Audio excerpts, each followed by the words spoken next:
Bonjour à tous, bienvenue dans Pourquoi Padré. Aujourd'hui, nous avons une question de Janine qui nous dit « Bonjour Père, je voudrais comprendre pourquoi les Juifs, peuple élu de Dieu, ont toujours été plus ou moins rejetés et ont subi l'horreur de la Shoah. » Je vous remercie pour votre réponse. Alors, chère Janine, c'est une belle question sur le peuple juif. C'est toujours compliqué de réfléchir à ce qu'est le peuple juif dans la pensée de Dieu et dans l'histoire des hommes. On découvre en effet que le judaïsme a toujours été combattu, le peuple juif en lui-même a toujours été combattu et a subi de grandes violences. Je pense que la chose la plus importante, c'est de considérer d'abord que Dieu a choisi le plus petit de tous les peuples. On le lit souvent dans la Bible, cette formule « nous sommes le plus petit de tous les peuples ». Dieu choisit un peuple quelconque parce qu'il ne veut pas que le peuple lui-même s'enorgueillisse de ce qu'il est, mais s'enorgueillisse seulement, avant tout et toujours, de l'appel que Dieu lui a fait.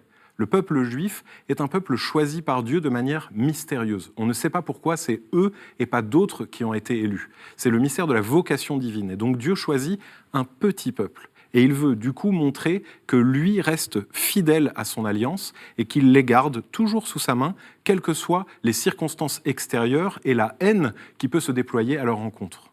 La deuxième chose qui explique d'une certaine manière la haine qui a été portée contre les Juifs à de nombreuses périodes de l'histoire, c'est ce qu'on peut appeler le désir mimétique. Bon, ça, c'est une théorie philosophique développée par René Girard qui explique que lorsque quelqu'un possède quelque chose, je déteste ce quelqu'un en vertu de la chose qu'il possède. Et du coup, beaucoup de peuples ont jalousé les Juifs en imaginant des choses. On l'a vu à la fin du XIXe siècle avec toutes les théories antisémites qui prêtaient aux Juifs une espèce de mainmise sur le monde, une espèce de secret qu'ils posséderaient et qui leur permettrait d'être tout-puissants. Une espèce de légende qui va se faire et qui s'était déjà faite dans les époques précédentes où on imaginait que ce peuple mystérieux qui reste vivant malgré les guerres, malgré les douleurs et les souffrances, eh bien ce peuple doit recéler une espèce de mystère désirable. Et donc du coup, on va le combattre pour pouvoir s'approprier ce qu'il possède.